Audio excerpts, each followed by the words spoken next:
I walked into my own house. My mom said, "You should have called first." My sister added, "This is our space now." I smiled, "You're right. Good luck, I sold the house this morning. Now they regret what they did." The key turned in the lock like it had 1,000 times before, but something felt different as I stepped into what should have been my sanctuary. The familiar scent of vanilla candles had been replaced by something sharper, more floral. My work boots echoed differently on the hardwood floors I'd refinished myself 3 summers ago. "You should have called first," came my mother's voice from the living room, not even bothering to look up from her magazine. Patricia had always been direct, but this felt different. Cold. My sister Emma emerged from the kitchen, coffee mug in hand, wearing what looked suspiciously like my old college sweatshirt. "This is our space now, Jake," she said with a casual shrug that made my blood pressure spike. "You can't just walk in here whenever you want anymore." I stood there for a moment, taking in the scene. The furniture had been rearranged.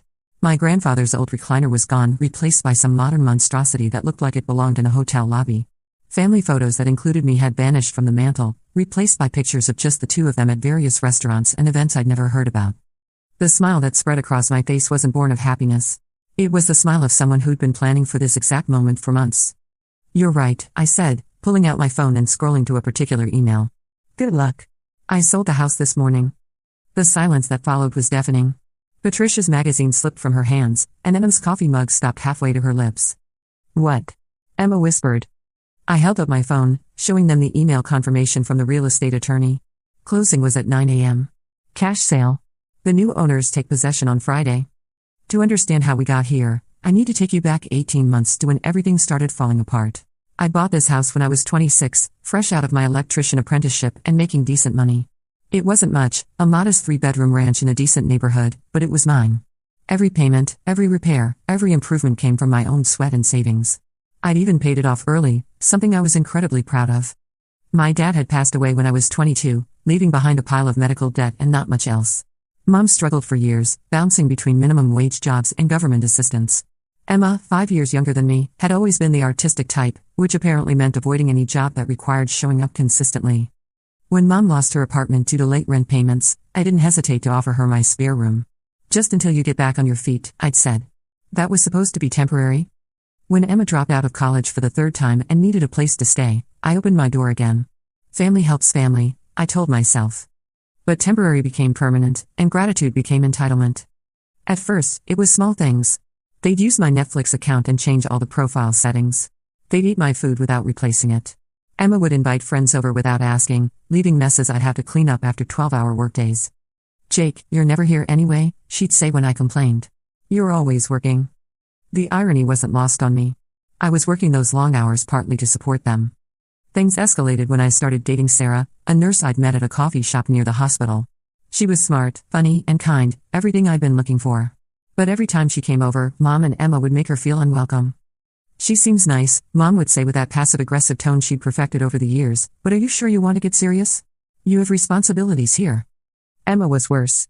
She'd monopolize the TV when Sarah came over, play music too loud when we were trying to talk, and once even invited her ex-boyfriend over for study group that lasted until 2 in the morning, right in the living room where Sarah and I were trying to watch a movie. "Your family doesn't like me," Sarah said after a particularly awkward dinner where Emma had spent the entire meal talking about how independent women don't need men to pay their bills. "They'll come around," I assured her, but deep down, I knew they wouldn't. The breaking point came 8 months ago. I'd been working a major commercial project that required me to travel to different job sites across the state. It was good money, great money, actually, but it meant being away from home 3 or 4 days a week for about 2 months. When I returned from one of these trips, I found that they'd completely redecorated the living room. My furniture was gone, replaced with new stuff I'd never seen before. "We thought you'd like it," Emma said when I confronted them. The old stuff was so outdated. "Where's my grandfather's chair?" I asked. That recliner had been the one thing of value my dad had left me, and it held more sentimental value than everything else in the house combined. "Oh, that old thing?" Mom waved dismissively. "We donated it. It was falling apart anyway." They donated my grandfather's chair. Without asking. While I was away working extra hours to support them. That night, I called Sarah and told her everything. She listened patiently as I vented about feeling like a stranger in my own home. "What are you going to do?"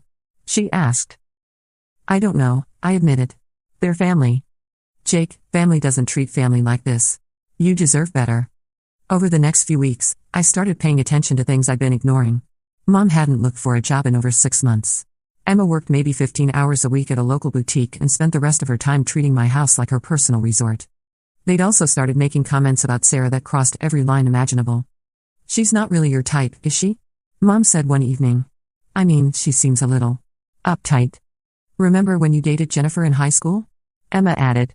"She was so much more fun. And she actually liked your family. Jennifer had been a disaster who'd cheated on me junior year, and they knew it." The final straw came during Sarah's birthday dinner. I'd planned a quiet evening at home, cooking her favorite meal and giving her the necklace I'd been saving up for. Mom and Emma knew how important this evening was to me. Emma invited 3 of her friends over without warning, turning the quiet dinner into a chaotic party. They were loud, drunk, and completely disrespectful. One of them even made a pass at Sarah, right in front of me. When I asked them to leave, Emma threw a tantrum. "This is my home too," she screamed. "I have a right to have friends over." "It's not your home," I said quietly. "It's my house." "Same thing," Mom interjected. "We're family. What's yours is ours." Sarah left early that night, and I don't blame her. When I walked her to her car, she was crying. "I can't do this anymore, Jake," she said. "I love you, but I can't compete with them. They'll never let you choose anyone over them." "Sarah, please, no." She shook her head. "Call me when you figure out what you want. But until then, I need space." She drove away, leaving me standing in my driveway feeling more alone than I'd ever felt in my life. That night, I made a decision. I was done. But I didn't want to just kick them out. That would make me the bad guy, the ungrateful son and brother who threw his family onto the street. No, I wanted them to understand exactly what they'd thrown away. The plans started forming the next morning. I began documenting everything, taking photos of the house, keeping receipts for all the groceries I bought that they consumed, tracking utility bills, everything. I opened a separate bank account and started moving my money. I also started talking to a real estate attorney about my options. That's when I learned something interesting. Since the house was paid off, and in my name only, I had complete control over it. I could sell it whenever I wanted, to whomever I wanted, with whatever timeline I chose. This was 8 months ago, 8 long months of careful planning and preparation. Over the next several months, I became a ghost in my own home. I worked longer hours, took on more traveling jobs, and saved every penny I could. When I was home, I was polite but distant. I stopped buying groceries for them, stopped paying for their entertainment subscriptions, stopped subsidizing their lifestyle in every way I'd been doing without realizing it. The changes were gradual but deliberate. I started with small things, switching the Wi-Fi password and not sharing it, buying my own food and keeping it in a mini fridge I installed in my bedroom, canceling the premium cable package they loved so much. When they complained, I just shrugged. "Money's tight," I'd say. "We all need to cut back." Of course, money wasn't tight for me. I was making more than ever, taking on weekend jobs and overtime shifts. But every dollar I saved was a dollar toward my freedom. The grocery situation was particularly revealing. For months, I'd been buying food for 3 people while they contributed nothing.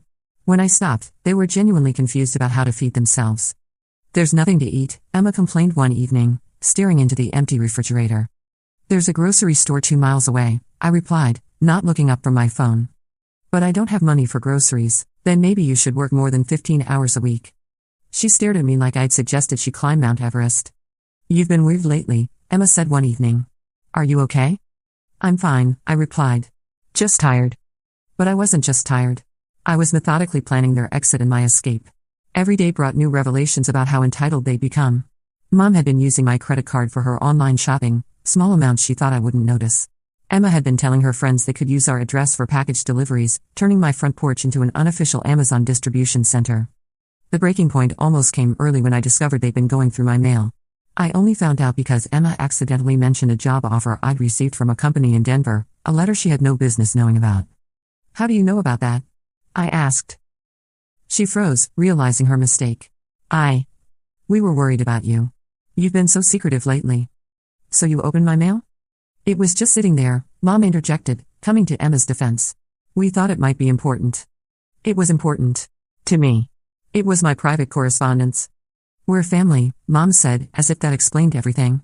"We don't have secrets from each other." That's when I realized they'd been monitoring my life like I was a teenager instead of a grown man who owned the house they were living in. I installed a locking mailbox the next day. Their reaction to my increased independence was telling. Instead of respecting my boundaries, they doubled down on their possessive behavior. Mom started accidentally scheduling her unemployment phone calls during times when I usually relaxed at home, talking loudly about her financial problems. Emma began bringing her drama-filled friends over more frequently, always when I was trying to unwind after long workdays. We never see you anymore, Mom said one evening when I declined to watch a movie with them. You're always working or locked in your room. I'm tired, Mom. I need some space. Space from your own family? Her voice carried that wounded tone she'd perfected over the years.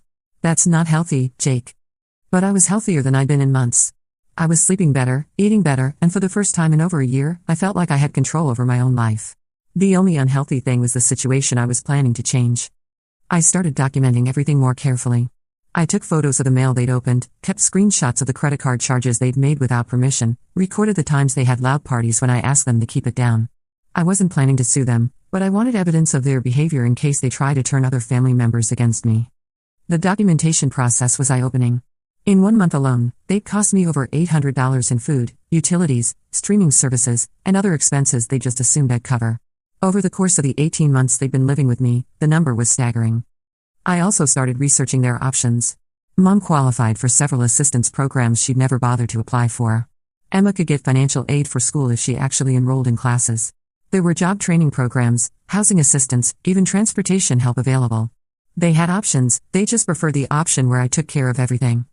The real estate market research was fascinating. My house had appreciated significantly since I'd bought it, partly because of the improvements I'd made and partly because the neighborhood had become more desirable. I could sell it for enough to buy something smaller but nicer in a better area, closer to Sarah and my work. I started looking at apartments and condos online during my lunch breaks. There was a beautiful 2-bedroom condo near the lake that had been on the market for a few weeks. It had a modern kitchen, a view of the water, and best of all, it was in a building with controlled access.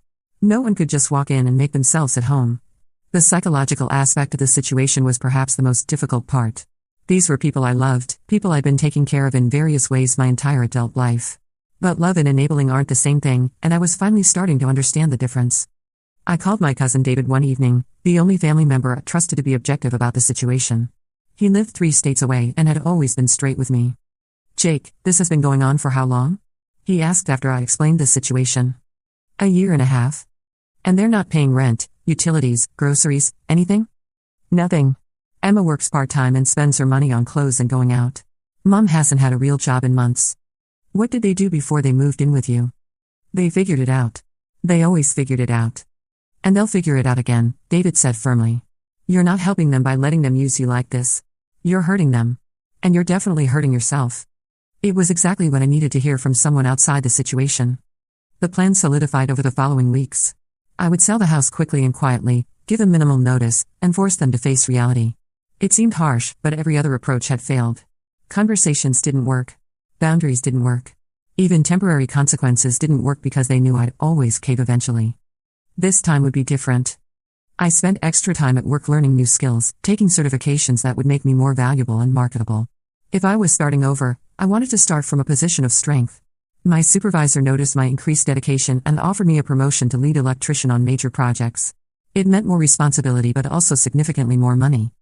You've really stepped up lately, Jake, he said. Whatever's motivating you, keep it up. The motivation was simple. I was building a life worth living instead of just surviving in a situation that drained me. I also started therapy. I'd never considered it before, but I realized I needed to understand why I'd let the situation get so bad in the first place. Dr. Martinez helped me see patterns I'd been blind to. You've been the caretaker in your family since your father died, she observed. That's a lot of responsibility for someone who was barely an adult himself. But they needed help. They needed help then. What do they need now? It was a simple question that changed everything. What they needed now wasn't more help, it was motivation to help themselves. The therapy sessions also helped me prepare for the confrontation I knew was coming. Dr. Martinez taught me techniques for staying calm under pressure, for not getting drawn into emotional manipulation, for maintaining my boundaries even when people I loved were angry with me. They're going to be upset, she said. They're going to try to make you feel guilty. They're going to push every button they know how to push. Are you prepared for that? I think so, I said. What's your goal in this situation? I want them to become independent. I want them to take responsibility for their own lives. And if they don't? If they choose to stay angry and blame you instead of learning from this experience? Then that's their choice, I realized. I can't control their response. I can only control my own actions. It was liberating to finally understand that distinction. They didn't seem to notice that I'd moved most of my personal belongings out of the common areas. The few family photos that included me disappeared from my room and into storage. My important documents, my grandfather's other belongings that I'd managed to salvage, even my good tools, everything important was slowly and systematically moved to a storage unit across town. Meanwhile, they seemed to be settling in more permanently. Emma started calling it our house when talking to her friends. Mom began making decorating plans for rooms she wanted to update. They were acting like I was just a roommate who helped with expenses, not the sole owner of the property they were living in. Their sense of ownership became more blatant as weeks passed. Mom started talking about investing in home improvements, with my money, of course. She wanted to renovate the guest bathroom, update the kitchen backsplash, maybe add a deck to the backyard. When I pointed out that any improvements would increase the value of my asset, not theirs, she looked at me like I was being petty. It's not about money, Jake, she said. It's about making this place feel like home for all of us. But it already was my home. They were the ones who'd made it feel foreign to me. Emma's behavior was even more presumptuous. She'd started rearranging furniture without asking, claiming she was optimizing the space. She moved my desk from the living room to the basement, saying the living room looked better without it. When I protested, she rolled her eyes. You never use it anyway, she said. You're always at work. The fact that I was always at work partly to afford their lifestyle seemed lost on her. She also began making unilateral decisions about household rules. She declared the living room a shoe-free zone and put up a sign by the front door. She instituted quiet hours that coincidentally aligned with her sleep schedule but conflicted with mine. She even tried to establish a chore chart that assigned me tasks in my own house. This isn't a hotel, she announced one morning, pointing to dirty dishes I'd left in the sink. We all need to do our part. The irony was staggering. She wanted me to do chores in my own house while contributing nothing to its upkeep financially. But the most telling moment came about a month ago. I overheard Emma on the phone with a friend, talking about her future plans. Yeah, I'm thinking about getting a cat, she was saying. I mean, it's my house too, so Jake can't really say no. And Mom's been talking about turning the basement into an art studio. Jake never uses it anyway. My basement? Where I had my workshop and stored my tools. They were planning to take that over too. I stood outside her door, listening to her continue the conversation. Jake's been acting weird lately, but I think he's just stressed about work. He'll get over it. And honestly, this arrangement works out great for all of us. I mean, why would he want to live here all alone when he could have family around? She genuinely believed she was doing me a favor. The best part is, we don't have to worry about rent or utilities or any of that stuff. Jake takes care of all the boring adult stuff, and we get to focus on the important things. I'm thinking about starting a blog, actually. Maybe about lifestyle and family and finding balance. I could totally monetize that. A lifestyle blog. About balance? While living rent-free in my house and contributing nothing to the household. I walked away from her door feeling a clarity I hadn't experienced in months. This wasn't just thoughtless entitlement anymore. This was calculated exploitation disguised as family closeness. That night, I called the real estate attorney again. I want to move forward, I told him. How quickly can we get this done? With a cash buyer, we could close in 2 weeks, he said. But are you sure about this? Once you sign those papers, there's no going back. I'm sure. The next morning, I took photos of everything. The house as it looked now, with their belongings scattered everywhere. The condition of my furniture that they deemed outdated. The basement where they planned to build Mom's art studio. I wanted documentation of exactly what I was walking away from. I also made copies of all the bills, utility statements, mortgage documents, and receipts that showed the true cost of their temporary stay. 18 months of free housing, food, utilities, and services. The number was staggering when I added it all up. But more than the money, it was the complete lack of gratitude or awareness that sealed my decision. They didn't just take my generosity for granted, they'd convinced themselves they were entitled to it. They'd rewritten the narrative in their minds so that I was the one benefiting from the arrangement, not them. The house hunting had intensified over the 2 weeks leading up to the closing. I looked at condos, apartments, even a few smaller houses in different neighborhoods. Each place I visited felt like freedom. Clean spaces where I could make my own decisions, set my own rules, invite over whomever I wanted without permission or judgment. I found the perfect apartment on a Tuesday morning, just 3 days before the closing.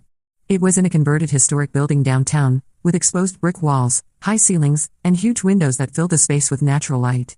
It was smaller than the house, but it felt bigger because every square foot would be mine. When can you move in?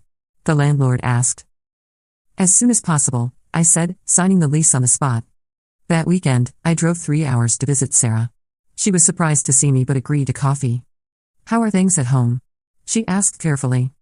That's actually what I want to talk to you about, I said, and I told her everything. The plan, the timeline, all of it. She was quiet for a long time after I finished. Jake, are you sure about this? Once you do this, there's no going back. I'm sure, I said. But I want you to know that if you're willing to give us another chance, things are going to be different. Very different. She studied my face for a long moment. I've missed you, she said finally. But I need to see that you mean it. That you're really choosing to put us first. You will, I promised. The house sold faster than I'd expected. I'd listed it with a real estate agent I found 3 towns over, someone who wouldn't know my family or let word get back to them. The asking price was fair but firm. I wanted a quick sale, not maximum profit. When the offer came in, it was from a young couple with a newborn baby. They were first-time home buyers, just like I'd been, and they were excited about starting their life in the house I'd loved so much. Their letter to me was heartwarming. They talked about the birthday parties they wanted to throw in the backyard, the garden they wanted to plant, the memories they hoped to make. It made me feel good about my decision. The house would be loved again. I scheduled the closing for a Tuesday morning, with possession transferring immediately at closing. I knew that Mom and Emma would both be asleep since I'd been working a job that started at 5 a.m. for the past 2 weeks, so they were used to me being gone early. The closing took less than an hour. I signed the papers, handed over the keys to the new owners, and deposited the check. After settling with the attorney and paying closing costs, I walked away with enough money to put a down payment on something else and have a substantial emergency fund. I spent the rest of the morning apartment hunting. I'd already identified a few possibilities, nice places closer to Sarah's hospital, closer to most of my regular job sites. Places where I could start fresh. By lunchtime, I'd put deposits down on a beautiful 2-bedroom apartment with a view of the lake. The move-in date was Saturday, perfect timing. Then I drove home to deliver the news. Walking into that house for what I knew would be the last time felt surreal. Everything looked different to me now. It wasn't my sanctuary anymore, it was just a building. The new furniture they'd chosen without asking me looked cheap and temporary. The pictures on the mantel looked staged and fake. And then came the moment I'd been rehearsing for months. You should have called first, Mom said without looking up. This is our space now, Emma added with that casual entitlement that had driven me crazy for so long. But instead of anger, I felt calm. Free. You're right, I said, and I meant it. They were absolutely right. It was their space now. For about 4 more days. Good luck. I sold the house this morning. The aftermath was everything I'd expected and worse. Emma dropped her coffee mug. It shattered on the kitchen floor, the floor I'd installed myself, learning how to lay tile from YouTube videos because I couldn't afford to hire someone. What do you mean you sold it? Mom's voice was shrill, panicked. You can't sell it. We live here. You lived here, I corrected. The new owners take possession today, I corrected. The closing happened this morning. You have until 5 p.m. to find somewhere else to go. Jake, this is insane, Emma said, her voice shaking. This is our home. No, I replied calmly. It was my house. I bought it, I paid for it, I maintained it. You were guests. Guests who overstayed their welcome. What followed was 2 hours of the most intense arguing I've ever experienced. They cycled through every emotional manipulation tactic in the book: anger, tears, guilt, bargaining, more anger. How could you do this to family? Mom demanded. After everything we've been through? Emma added. After Dad died and we only had each other? You're throwing us out on the street. Mom wailed. Your own mother. I listened to all of it with a strange sense of detachment. These were the same tactics they'd been using on me for years, but somehow they didn't work anymore. Maybe because I'd finally seen them for what they really were. Where are we supposed to go? Emma asked, and for the first time, she sounded genuinely scared instead of angry. I don't know, I said honestly. But you're adults. You'll figure it out. Jake, please, Mom's voice broke. I'm 53 years old. I can't start over. You're 53, healthy, and perfectly capable of working, I replied. You've been starting over your whole life. This is just one more time. What about all our stuff? Emma gestured around the room. Whatever you brought with you, you can take with you. Everything else stays with the house. But the furniture you bought with what money? I asked. The furniture you put on credit cards I've been helping you pay off? The furniture you bought to replace my things that you got rid of without asking? They had no answer for that. The next few hours were chaos. They tried everything, threatening to sue me. They had no grounds, trying to get other family members to guilt me into changing my mind. Our few remaining relatives were tired of their drama too, even attempting to sabotage the sale by calling the real estate agent and claiming there were problems with the house. But the sale was rock solid. I'd been meticulous about every detail, and the buyer's inspection had gone perfectly. Emma tried a different approach that afternoon, as they frantically packed their belongings. What about Sarah? She asked. I thought you wanted to get back together with her. How's she going to feel about you making your own family homeless? Sarah knows everything, I said. She supports my decision completely. In fact, we're looking at engagement rings this weekend. The look on Emma's face was priceless. In all her scheming to get rid of Sarah, she'd never considered that her behavior might drive me away instead. The afternoon came quickly. I took the day off work to make sure the transition went smoothly. The new owners, Michael and Lisa Chen, arrived with their moving truck at 10 a.m., right on schedule. Mom and Emma were still packing when they showed up. I'm so sorry, I apologized to the Kens. They'll be out within the hour. Michael, a software engineer about my age, was understanding. No worries, man. Moving is always stressful. If only he knew. I helped Mom and Emma load their belongings into the rental truck they'd managed to secure at the last minute. Most of their stuff fit easily, they hadn't accumulated as much as they'd thought over the past year and a half. Where are you going? I asked as we finished loading. Emma's friend said we could stay on her couch for a few days, Mom said quietly. Her fight was gone, replaced by exhaustion and defeat. Until we figure something out. Mom, I said, and my voice was gentler than it had been all week. I hope you do figure it out. I hope you both find what you're looking for. She looked at me with tears in her eyes. I never thought you'd choose a girlfriend over your own family. I didn't choose Sarah over you, I said. I chose respect over disrespect. I chose appreciation over entitlement. I chose my own happiness over your comfort. Emma was crying now too. We're sorry, Jake. We didn't realize. You didn't realize because you didn't want to realize, I interrupted. You had a good thing here, and you took it for granted. You pushed and pushed until you pushed me away completely. Can't we start over? She asked desperately. Can't we try again? I considered this for a moment.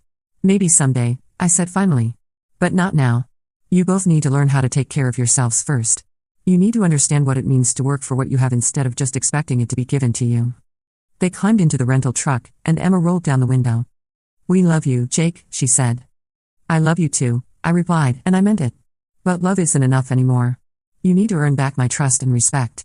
They drove away, and I watched until the truck disappeared around the corner. The Kins were wonderful. They were so excited about the house, pointing out features and talking about their plans. Lisa fell in love with the kitchen, which I'd renovated myself 2 years earlier. Michael was impressed by the electrical work I'd done in the basement.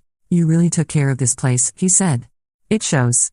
After they finished their walkthrough and I handed over all the keys, garage door openers, and instruction manuals for the appliances, I took one last look around.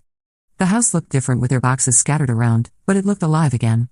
It looked like a home where people would be happy. I drove straight to Sarah's apartment.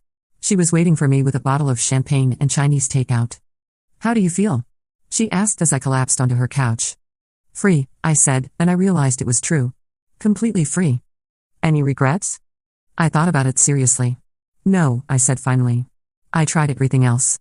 I enabled them, I supported them, I made excuses for them. Nothing worked. They had to face consequences. What if they don't learn from this?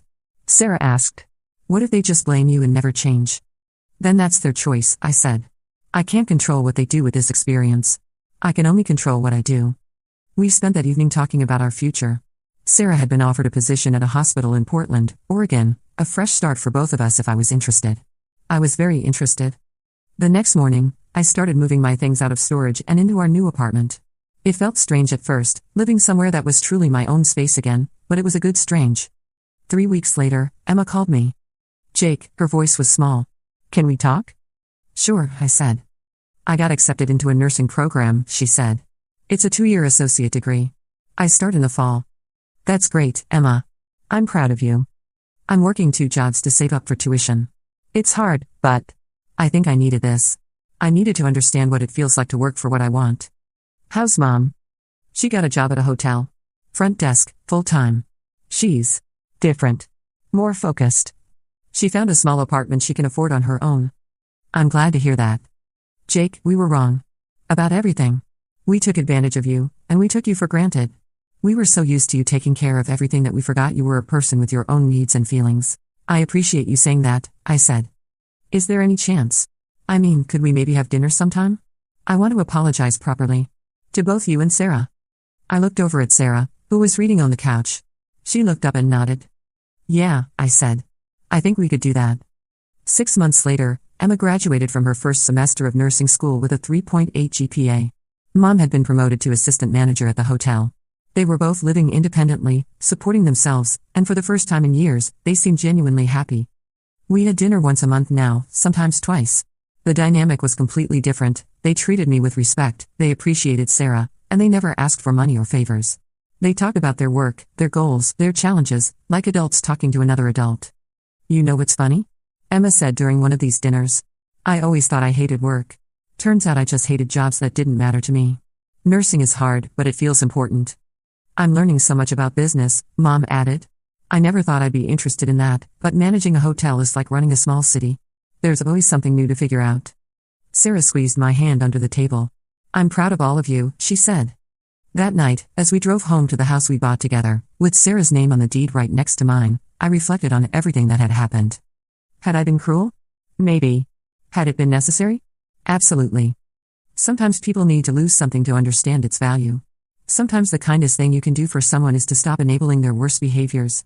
Sometimes you have to choose your own happiness, even when it hurts people you love.